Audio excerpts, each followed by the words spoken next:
नमस्कार साथियों, प्रेम की बात और फैक्ट्स में आप सभी का स्वागत है। उम्मीद करता हूं आप सभी बेहतर होंगे। दोस्तों, इस समय देश की राजनीति में जिस प्रकार की वास्तु स्थिति बन गई, आज उसी के बारे में चर्चा करेंगे। और ये चर्चा इसलिए भी जरूरी हो जाती है क्योंकि इस देश के आज़ादी के बाद से लेकर कांग्रेस ने जिस प्रकार से सत्ता भोगा है, उसके आसपास भी कोई नहीं, अभी तक के इतिहास में तो नहीं पहुंचा है। लेकिन जिस प्रकार से 2014 के बाद नरेंद्र मोदी के प्रधानमंत्री बनने से लेकर आज तक, यानी कि इन 11 वर्षों में जिस प्रकार से भाजपा विस्तृत होकर पूरे देश में, चाहे संगठन स्तर पे हो, चाहे राज्य स्तर पे हो, चाहे उसकी विल पावर की ही बात क्यों ना की जाए, जिस प्रकार से वो बढ़ी है, वो अपने आप में ये दिखाता है कि आज भाजपा जिस प्रकार की राजनीति कर रही है, ऐसे में कांग्रेस के लिए लंबे समय तक राजनीति में लौटना बहुत मुश्किल नजर आ रहा है। ऐसा मैं क्यों कह रहा हूं, इसको आगे चर्चा भी करेंगे और किस प्रकार से कांग्रेस इस देश के आज़ादी के बाद से सत्ता में विराजमान हुई, किस किस समय कांग्रेस कमजोर हुई और क्यों उसकी जगह दूसरी पार्टियां नहीं ले पाई, क्यों उनका उस प्रकार से विस्तार नहीं हो पाया जिस प्रकार से विस्तार होना चाहिए। तो आज इसी को समझने का प्रयास करते हैं इस वीडियो के माध्यम से। दोस्तों, देश की राजनीति में नरेंद्र मोदी के प्रधानमंत्री के बनने के बाद से बड़ा परिवर्तन आया है। भाजपा ने कांग्रेस को मुकाबले से जहां एक और बाहर कर दिया है, कांग्रेस ही नहीं बल्कि पूरा विपक्ष मिलकर भाजपा को हराना तो दूर, मुकाबला भी करने की हालात में नहीं रह गई। और इसका सबसे प्रत्यक्ष उदाहरण आपने 2024 के लोकसभा चुनाव में देखा, किस प्रकार से इंडी गठबंधन का निर्माण किया गया था, जो पिछले कई दशकों से यूपीए चला हुआ था। और यूपीए के ही कार्यकाल में यूपीए 1 और यूपीए 2 बोल करके कांग्रेस ने 10 साल सरकार चलाई थी। लेकिन उसको परिवर्तित करते हुए उन्होंने उस गठबंधन का नाम रखा INDIA, यानी कि इंडिया के नाम से उन्होंने इसको प्रचारित किया कि इंडिया नाम मतलब पूरे देश का साथ कांग्रेस को मिल जाएगा, ऐसा कांग्रेस को लगा। और चूंकि 10 साल हो गए थे सरकार को बने हुए, तो कहीं ना कहीं मन में ये बात भी थी कि एंटी इनकम्बेंसी के चलते वो नरेंद्र मोदी की सरकार को इस बार सत्ता से बाहर कर सकते। लेकिन कांग्रेस के ये ख्वाब भी पूरे नहीं हुए। हालांकि रिजल्ट आने के बाद जिस प्रकार से कांग्रेस खुशियां मना रही थी, वो 99 सीट जीतने के बाद अपने आप को जैसे विश्व विजेता होता है उस प्रकार से दिखा रही थी। उसके बाद आने वाले विधानसभा चुनाव में कांग्रेस की असली औकात लोगों के सामने आ गया। लेकिन कांग्रेस अपनी गलतियों से सीखने के बजाय लगातार, एक बात होती है ना, जैसे स्टार्टिंग में नेहरू की कांग्रेस थी, फिर इंदिरा की कांग्रेस हुई, फिर राजीव की कांग्रेस हुई, फिर सोनिया की कांग्रेस हुई, और अभी का जो वर्तमान कांग्रेस है वो है राहुल कांग्रेस। और राहुल कांग्रेस ने ये तय कर लिया है कि जब तक कांग्रेस पार्टी को राष्ट्रीय पार्टी से क्षेत्रीय पार्टी ना बना ले, तब तक वो कांग्रेस को छोड़ेंगे नहीं। इसके बारे में भी है, पिछले 11 साल से भाजपा का जबरदस्त भौगोलिक और सामाजिक विस्तार हुआ है।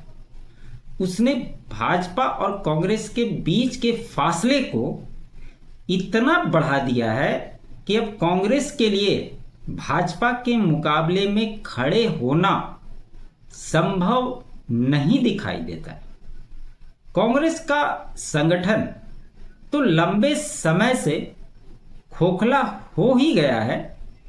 उसकी मुश्किल यह भी है कि पार्टी के पास कोई विश्वसनीय नेतृत्व तो नहीं है।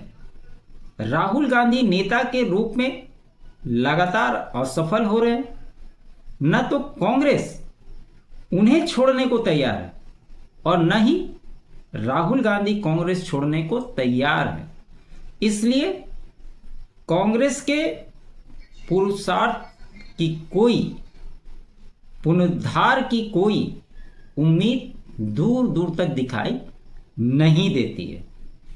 इस देश के इतिहास में शुरुआत से अगर आप देखें तो दो ही राष्ट्रीय दल थे, एक कांग्रेस और दूसरा भाजपा। लेकिन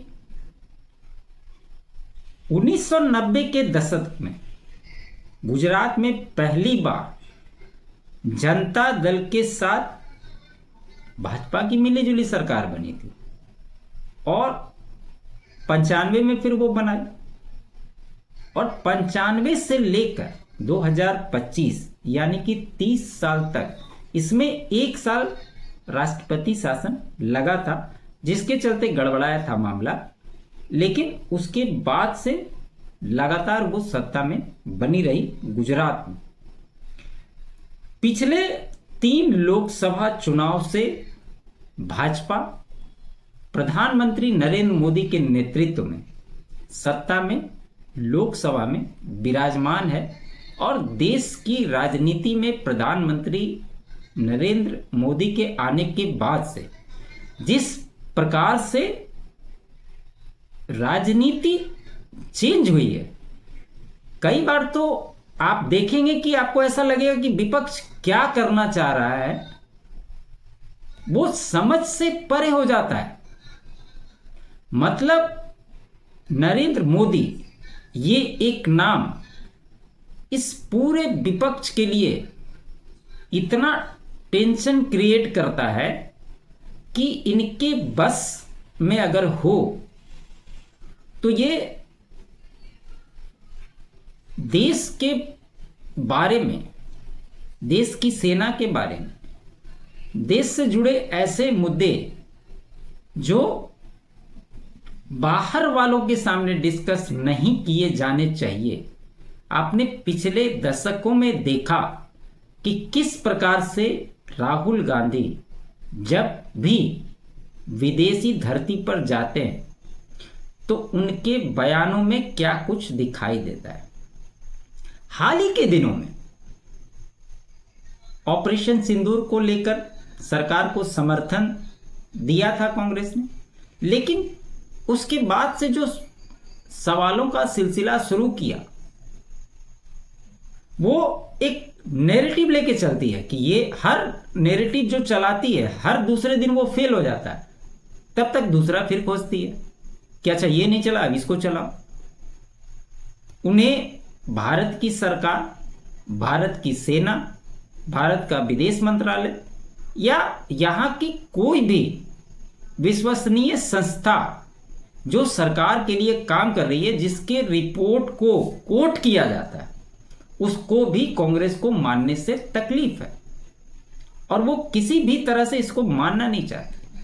और यही वजह है कि अगर आज इस देश के भौगोलिक स्थिति पर नजर डालें तो भाजपा जिस प्रकार से 2014 के बाद से बढ़ी है, आज कहां से कहां पहुंच गई और कांग्रेस का स्तर किस जगह पे पहुंच गया है। आज कांग्रेस मूल रूप से 3 राज्यों तक सीमित होकर के रह गई है। एक कर्नाटका, दूसरा तेलंगाना और तीसरा हिमाचल, जहां पर 27 में हिमाचल, 28 में ही कर्नाटक और तेलंगाना में चुनाव होने वाले। लेकिन वहां पर इनकी सरकार रिपीट होगी कि नहीं, ये कांग्रेस से भी अगर आप पूछेंगे तो वो गारंटी नहीं लेगी इस बात कि हाँ हमारी सत्ता है, हम सत्ता में वापस आ रहे हैं, क्योंकि ये कांग्रेस के अंदर, कांग्रेस के नेताओं में विश्वास ही नहीं है। और सहयोगी की भूमिकाओं में अगर आप देखें तो तमिलनाडु और झारखंड 2 ऐसे राज्य हैं जहां पे डीएमके ऑलरेडी मेजोरिटी में है। वहां पे शायद कांग्रेस के कोई मंत्री नहीं है, लेकिन झारखंड में है। ये कांग्रेस की हकीकत है। अब थोड़ा पीछे चलते हैं। 1952 के बाद से, एक बार 1952 में कांग्रेस थोड़ी कमजोर हुई थी, क्योंकि उस समय की जो घटनाक्रम घटी थी उसके हिसाब से। उसके बाद लगातार सत्ता में रहे।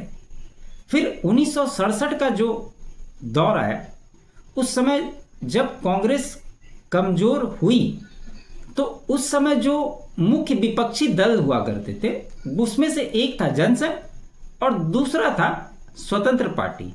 लेकिन कांग्रेस के कमजोर होने का इन पार्टियों को कोई बहुत फायदा नहीं मिला। उस समय भी कांग्रेस सिंगल लार्जेस्ट पार्टी बनकर हर चुनाव में उभरती रही और किसी प्रकार से सत्ता में स्थापित हुई। 1969 के दौर में जब कांग्रेस टूटी, उसके बाद से लगातार कांग्रेस में कुछ ना कुछ गिरावट चढ़ाव, ये लगातार दौर उस समय से जो शुरू हुआ वो आज तक बना हुआ है। उसके बाद 1980 आते आते कांग्रेस ने फिर से एक बार जोर पकड़ा और इंदिरा गांधी के नेतृत्व में सरकार फिर से कांग्रेस की बनी। लेकिन 1983 आते आते इंदिरा गांधी एक बार फिर से कमजोर हुई। लेकिन 31 अक्टूबर 1984 को जैसे ही इंदिरा गांधी की हत्या हुई तो देश का सिंपैथी फिर से कांग्रेस को मिला और इसके वजह से राजीव गांधी ने अब तक के इतिहास के सबसे बड़े मार्जिन से चुनाव जीते, जो कि इतिहास में दर्ज है। 414 सीटें कांग्रेस ने जीती। लेकिन राजीव गांधी के प्रधानमंत्री बनने के बाद 1986 के दौर में जो राजीव गांधी मिस्टर क्लीन के रूप में जाने जाते थे, अचानक से उनके ऊपर भ्रष्टाचार और भ्रष्टाचारी होने के आरोप लगे, क्योंकि उसी समय बोफोर्स का मामला बहुत ज़्यादा हाईलाइट हुआ था और उस समय क्या स्थिति हुई थी ये आप सभी जानते हैं। और उसके बाद से जो सिलसिला चालू हुआ, वहां से कांग्रेस से निकले वीपी सिंह, अन्य पार्टियों के सहयोग से। और सबसे बड़ी बात, एक बात मैं भूल गया था, चंद्रशेखर ने जो अपनी पार्टी बनाई थी, वो जिस प्रकार से देश में भ्रमण कर रहे थे और जिस प्रकार से उनको सपोर्ट मिल रहा था वो काबिले तारीफ था। और जिस दिन वो दिल्ली पहुंचे उसी समय, उस समय के पहले व्यक्ति जो राकेश शर्मा अंतरिक्ष में गए थे, और जब उस समय की प्रधानमंत्री इंदिरा गांधी से उनकी बात होती है, उनसे जब पूछा जाता है कि अंतरिक्ष से भारत कैसा दिखता है, तो वो कहते हैं कि सारे जहां से अच्छा हिंदुस्तान हमारा। और वो उस समय की मीडिया का हेडलाइन बन जाता है। और जितने भी मेहनत चंद्रशेखर ने किए थे ये कहीं असर नहीं कर पाते, या यूं कहें कि वो मेहनत पानी में मिल जाता है। ये स्थिति बन गई। उसके बाद 1991 में 80 में भाजपा के बनने के बाद से धीरे धीरे विस्तार इसका चालू हुआ। 1991 में भाजपा 120-21 सीट ही जीत सकी और सत्ता से वंचित रही। 1998 का जो दौर आया उस समय में भाजपा 160 से 162 सीटें जीती थी और अटल जी प्रधानमंत्री बने थे, लेकिन यह सरकार 13 दिन में गिर गई थी। और उसके बाद 1999 में यही भाजपा 183 सीट जीतती है और अपने सहयोगियों के दम पर सरकार बनाती है और यह सरकार 5 साल का पूरा कार्यकाल पूरा करती है। 1991 में भी जब पीवी नरसिंह राव प्रधानमंत्री बने थे तो कांग्रेस ने अपने अन्य क्षेत्रीय दलों के सहयोगियों के साथ मिलकर उस सरकार को चलाया था और 5 साल का कार्यकाल पूरा किया था। उसी समय से गठबंधन की सरकार का दौर मुख्य रूप से चालू हुआ। 2004 की अगर हम बात करें तो 2004 में भी भाजपा सत्ता में आ सकती थी, लेकिन उस समय के हिसाब से अगर एक मुख्य बात कहें वो ये कि जब 1998 में 13 दिन वाली सरकार थी तो तमिलनाडु में AIADMK जो जयललिता जी थी उन्होंने सरकार से समर्थन वापस ले लिया था और भाजपा को DMK ने समर्थन दिया था जब 1999 में उसकी सरकार थी। 2004 में भाजपा ने DMK को छोड़कर फिर से जयललिता के साथ अलायंस कर लिया था और यह सत्ता से बाहर होने का सबसे बड़ा मुख्य कारण बना, क्योंकि अगर सीटों के अंतराल को अगर आप देखें 2014 के 4 के तो 137 सीटें भाजपा जीतती है और 143 सीटें कांग्रेस जीतती है। दोनों के बीच में मात्र 6 सीटों का अंतर रह जाता है, लेकिन वही यूपीए का दौर जो चला उसमें अन्य सहयोगियों के साथ मिलकर कांग्रेस ने 10 साल तक शासन किया। और एक और उदाहरण अगर मैं आपको बताऊं कि आपको याद होगा 2017 में जब गुजरात का चुनाव हुआ था उस समय कांग्रेस के पास मौका था भाजपा को सत्ता से हटाने का और जिस प्रकार का चुनाव हुआ था ऐसा लग रहा था कि कांग्रेस सत्ता में आ जाएगी, लेकिन उस समय भाजपा 99 सीट पर सिमट गई थी। सत्ता बनाई जरूर, लेकिन अपने सबसे न्यूनतम स्तर पे उस समय भाजपा पहुंच गई थी। लेकिन आपको 2022 भी याद होना चाहिए, जो ऐतिहासिक जीत भाजपा ने गुजरात में दर्ज किया वो आप सभी जानते हैं। वैसी ही दिशा में 2029 का चुनाव लोकसभा का जाने वाला है और जो 2022 में गुजरात में हुआ कमोबेश वही परिणाम आपको 2029 के लोकसभा चुनाव में भी देखने को कहीं ना कहीं मिलने वाले। और इसका तथ्य आपको आने वाले जो जिन राज्यों में विधानसभा के चुनाव होने वाले उसके परिणाम से आपको दिखाई देने लग जाएगा।